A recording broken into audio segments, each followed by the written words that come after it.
अचानक से सऊदी अरब ने एक ऐसा फैसला ले लिया है जिसकी उम्मीद नहीं की जा सकती थी। बाइडेन की बात नहीं सुनी, ब्रिटेन की बात नहीं सुनी, लेकिन भारत पे मेहरबान हो रहा है। जानेंगे क्या है मामला। तो वहीं दूसरी तरफ यूक्रेन जहां भारतीय नागरिकों के साथ भेदभाव कर रहा है, तो वहीं दूसरी तरफ भारत से बहुत बड़ी मदद मांग रहा है। और इस बार अगर भारत ने मदद नहीं की तो फिर यूक्रेन का एक सेक्टर पूरी तरीके से तबाह हो जाएगा। जानेंगे किस सेक्टर में यूक्रेन ने मदद मांगी है और ये भी दिखलाया है कि इससे आपको भी फायदा होने वाला है। वैसे अगर भारत इस क्षेत्र में मदद करता है तो क्या कोई प्रॉब्लम आगे जाकर रूस के साथ आएगी? जानेंगे क्या है मामला। इसके अलावा बहुत कुछ, आइए जानते हैं इन खबरों को विस्तार से। सऊदी अरब ने एक ऐसा फैसला लिया है जिसकी उम्मीद इस वक्त नहीं की जा रही थी, क्योंकि बाइडेन और पश्चिमी दुनिया, यूरोप के कई देश लगातार सऊदी अरब से और यूएई से बात कर रहे थे। यहाँ तक कि CIA का डायरेक्टर भी चुपके पहुँच गया था सऊदी अरब और वहाँ पहुंचकर उसने सऊदी अरब के प्रिंस से मुलाकात भी की। ये मुलाकात गोपनीय रखने की कोशिश की गई, लेकिन खबरें निकलकर बाहर आ गई कि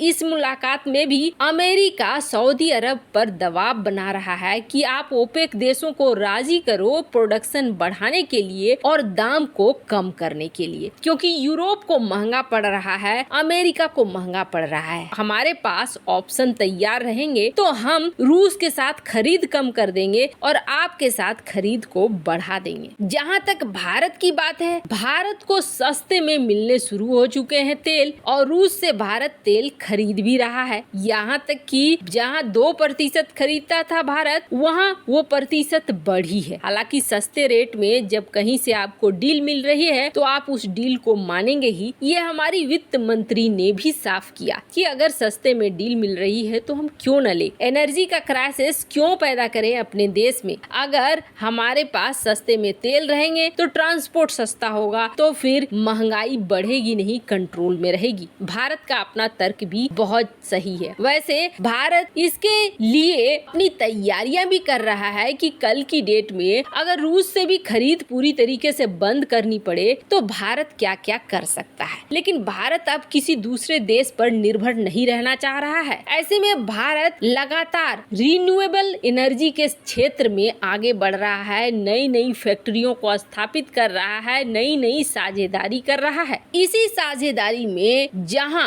भारत ने ब्राजील के साथ एक साझेदारी की है बायो एनर्जी के सेक्टर में। बायो एनर्जी के क्षेत्र में आपको बता दें, ब्राजील काफी आगे निकल चुका है। ऐसे में ब्राजील के साथ मिलकर भारत इस क्षेत्र में लगातार आगे बढ़ रहा है। अब ज्यादा वक्त भी नहीं है। जैसे जैसे भारत इस क्षेत्र में मूव करता जाएगा, वैसे वैसे तेल की खरीद भी कम होती जाएगी। पर इन सब में सबसे अजीब बात है, अचानक से सऊदी अरब ने ये घोषणा कर दी है कि हम ऑयल प्राइस को कट कर रहे हैं एशिया के लिए, यानी एशिया के लिए हमारी जो प्राइस होगी वो कम होगी। बड़ी बात यह है कि चाइना तो ऑलरेडी लॉकडाउन में है, चीन तो खरीद रहा ही नहीं है, और ये जो कमी की है, ये कमी सिर्फ एशिया के लिए है, यूरोप वगैरह के लिए नहीं है। जहां लगातार कोशिश की जा रही थी कि यूरोप के लिए दाम को ओपेक देश कम करे। वैसे ये शुरुआत सऊदी अरब के अरामको कंपनी ने की है, जो माना जा रहा है कि भारत को लुभाने के लिए की जा रही है कि भारत रूस से कम खरीद करे और सऊदी अरब से ज्यादा खरीद करे। खैर, भारतीय कूटनीति अब कई देशों को घुटने पे ला रही है, क्योंकि आपको याद होगा ओपेक देशों ने भारत को एक बार ये कहा था कि अगर आपको सस्ते में तेल खरीदना है तो आप उन रिजर्व्स का इस्तेमाल करो जो आपने महामारी के समय खरीदा था हमसे, जो बहुत ही बुरा लगा था। डिप्लोमेटिक तौर पर ये कहना अच्छा नहीं था। पर अब वही सऊदी अरब भारत को मनाने के लिए यहाँ पर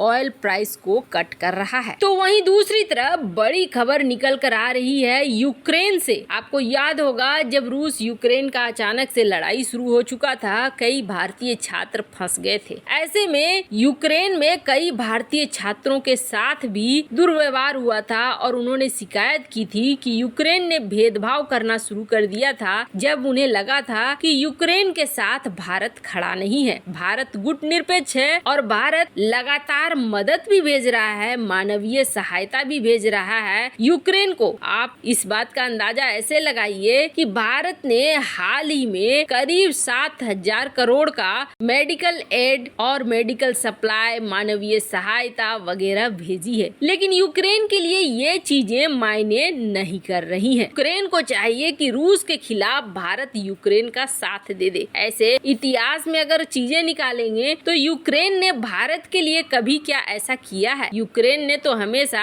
भारत के खिलाफ ही खड़ा होना पसंद किया है, चाहे वो परमाणु परीक्षण हो या फिर पाकिस्तान को हथियार बेचना हो। भारत ने तो कभी शिकायत नहीं की कि यूक्रेन हमारी साइड क्यों नहीं खड़ा है, परमाणु परीक्षण के लिए क्यों हमारे खिलाफ में खड़ा है, पर यूक्रेन अभी भी इस चीज को मान रहा है। और इसका हमने ताजा उदाहरण देखा कि जो ऑनलाइन क्लासेस चल रही हैं यूक्रेन में पढ़ने वाले भारतीय छात्रों का, वहां से लेकर खबर आ रही है कि यूक्रेन वहां भेदभाव कर रहा है। उसके टीचर भारतीय स्टूडेंट को यूक्रेन का पक्ष नहीं लेने पर भारत को कोस रहे हैं। हालांकि सारे शिक्षक ऐसे नहीं हैं, लेकिन कुछ शिकायतें इस तरीके की आई। पर इन सब के बीच में यूक्रेन ने एक अलग मांग रख दी है भारत के साथ, और ये मांग उसकी मजबूरी बन गई है। दरअसल है क्या, यूक्रेन आईटी के क्षेत्र में काफी अच्छा पोजीशन रखता है। आप ऐसे समझिए कि यूक्रेन अपने आईटी की यूरोप में नंबर 1 मानी जाती है। सेंट्रल, ईस्टर्न यूरोप, इन सब जगहों पर इनकी कंपनियां, इनके क्लाइंट बहुत अच्छा काम करते हैं और इसके काफी अच्छे एक्सपोर्ट रेवेन्यू भी हैं। अब ये कंपनियां अचानक से वहां बंद होने लगी हैं, उन पे पेनल्टी लगनी शुरू हो चुकी है, क्योंकि आईटी से रिलेटेड इन कंपनियों का काम पूरी तरीके से नहीं हो पा रहा है। क्षेत्र खुद युद्धग्रस्त है, तो वो काम कहां से करके देंगे? क्लाइंट को तो काम से मतलब है। ऐसे में वहां पर धड़ाधड़ आईटी कंपनियां बंद हो रही हैं और सिचुएशन ऐसी आ गई है कि ये असहाय हो गए हैं। बहुत सारी ऐसी कंपनियां हैं जो वहां से हट कर पहुंच गई किसी दूसरे देश में, जैसे पोलैंड में और किसी और देश में। पर सबके लिए ये मुश्किल है। सबके लिए इसलिए मुश्किल है कि आप चाहे तो आप बेलारूस में पहुंच जाएं, चेक रिपब्लिक में पहुंच, एशिया में पहुंच जाएं, रोमानिया में पहुंच जाएं, लेकिन समस्या ये है कि वहां उस स्किल के लोग मिलेंगे, आईटी प्रोफेशनल मिलेंगे, तभी तो आप काम करवा पाएंगे। कंपनियों के सामने जो यूक्रेन की है, ये बहुत बड़ी समस्या आ गई है। ऐसे में भारत की तरफ से इस बात को रिक्रूटमेंट फर्म्स कंफर्म कर रहे हैं कि यूक्रेन की आईटी कंपनियां अब चाह रही हैं कि भारत में वो अपना ब्रांच खोले और भारत में आउटसोर्सिंग डेस्टिनेशन बनाए, ताकि यहाँ से व्यापार को बढ़ा सके। वैसे आपको बता दें, यूक्रेन की कंपनियों में ग्लोबल लॉजिक, सिक्लूम, लुक्सॉफ्ट, ये कुछ ऐसी कंपनियां हैं जो काफी नाम कमा चुकी हैं। इनमें से कुछ का ब्रांच तो भारत में भी है। वैसे आपको क्या लगता है, क्या भारत को ये बात मान लेनी चाहिए? क्योंकि इससे भारत में भी 50,000 से ज्यादा जॉब क्रिएट होने की बात कही जा रही है। कमेंट कर अपनी राय जरूर बताएं। जल्द मिलते हैं अगले वीडियो में नई खबर के साथ।